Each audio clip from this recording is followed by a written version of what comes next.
Di sini saya akan menjelaskan tentang bab 9, yaitu pernikahan dan harta peninggalan.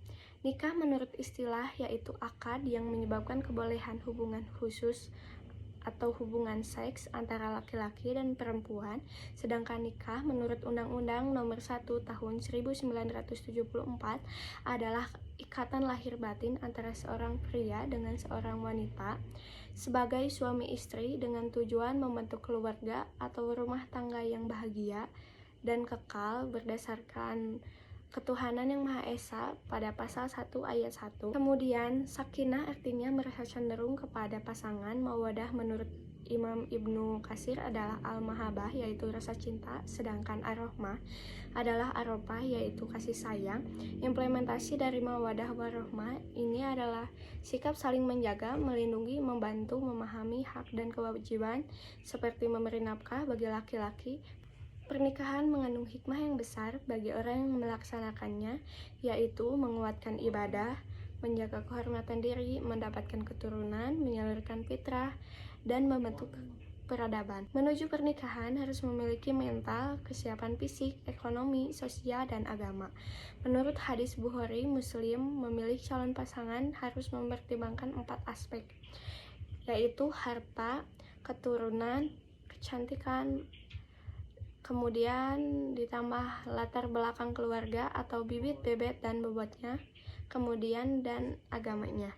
Kemudian masa nikah sebagai masa untuk mengenal, mempertimbangkan, bias saja berujung pada keputusan untuk menikah atau melepaskannya. Keputusan memilih calon pasangan apabila ada kecocokan dengan kriteria yang diharapkan.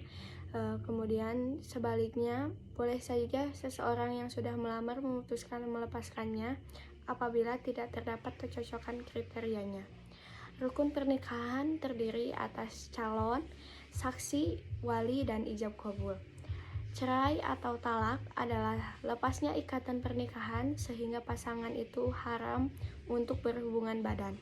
Talak pada dasarnya boleh atau halal dilakukan, tetapi Allah membencinya. Harta peninggalan adalah harta yang ditinggal seseorang yang meninggal dunia.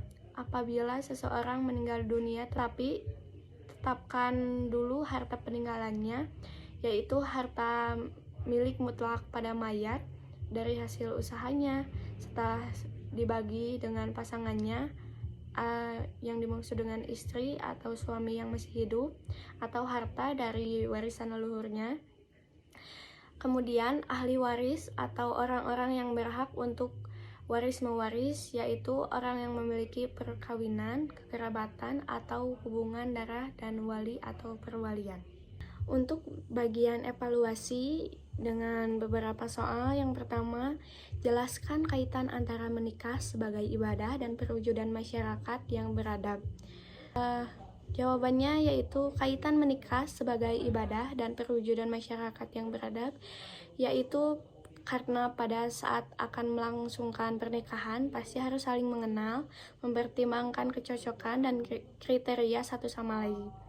Kemudian pertanyaan yang kedua, jelaskan apa yang dimaksud sakinah, mawadah, dan rahmah. Jawabannya yaitu sakinah artinya merasa cenderung kepada pasangan. Mawadah menurut Imam Ibnu Katsir adalah al-mahabbah yaitu rasa cinta, sedangkan ar-rahmah adalah arofah yaitu kasih sayang. Implementasi dari mawadah warahmah ini adalah sikap saling menjaga, melindungi, membantu, memahami hak dan kewajiban seperti memberi nafkah bagi para laki-laki. Kemudian untuk pertanyaan yang ketiga, jelaskan arti dan manfaat khitbah dalam mencapai tujuan pernikahan. Jawabannya yaitu masa khitbah yaitu pinangan, manfaatnya sebagai masa untuk mengenal dan mempertimbangkan bila saja berujung pada pernikahan atau melepasnya. Kemudian pertanyaan yang keempat, sebutkan dan jelaskan masing-masing rukun pernikahan. Jawabannya, rukun pernikahan terdiri atas beberapa penjelasan, yaitu calon, saksi, wali, dan ijab kabul.